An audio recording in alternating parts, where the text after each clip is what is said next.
ठीक। कारी साहब, जो एजेके के प्राइम मिनिस्टर की गुफ्तगू है, आई डोंट नो आपने सुनी है या नहीं, क्लिप्स उनके 2-3 बड़े चल रहे हैं। उसको देख के तो लगता है कि शायद अदालत को रिस्ट्रेंट का मुजाहरा करना चाहिए था। उसमें कोई ऐसी बात नहीं है कि आप एक मुंतखब प्राइम मिनिस्टर को उठा के और नाअहल कर दें। ये बात दुरुस्त है कि अगर वो अपॉलॉजी कर रहे थे तो एक मौका उनको देना चाहिए था, लेकिन अदालत ने जो समझा, ये बदकिस्मती है कि इस वक्त हमारे यहाँ टॉलरेंस का रवैया रहा नहीं है।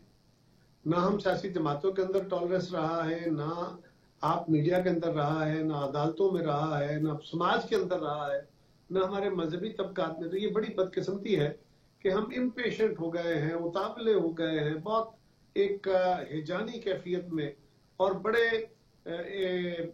इंतहाई कमजोर से फैसलों को भी हम समझते हैं कि जो मैं कह रहा हूँ यही दुरुस्त है और मेरा फैसला माना जाए और ये हो। ये अनफॉर्चुनेटली बड़ा गलत रवैया अख्तियार हो गया है, और इससे जान छुड़वा के ही हम पाकिस्तान को या समाज को आगे बढ़ा सकते हैं। ठीक।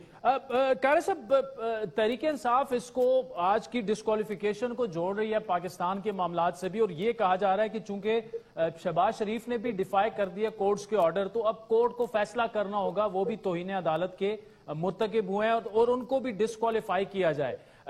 ये दोनों मामलात जो हैं, इसको जोड़ के देखा जाए तो क्या कहा जाए? उनकी ख्वाहिश ये है पीटीआई की, अब उनकी ख्वाहिशों पे फैसले होंगे तो फिर जो वो कह रहे हैं देखें क्या होता है।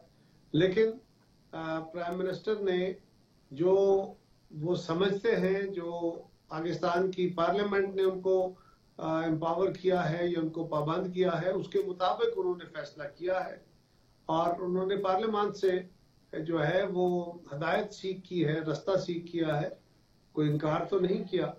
और यही मंशा अदालत की भी है कि आइन पे अमल करें, तो उन्होंने आइन पे अमल करते हुए ही पार्लियामेंट से रहनुमाई ली है, पार्लियामेंट से मंजूरी के लिए दरखास्त की है।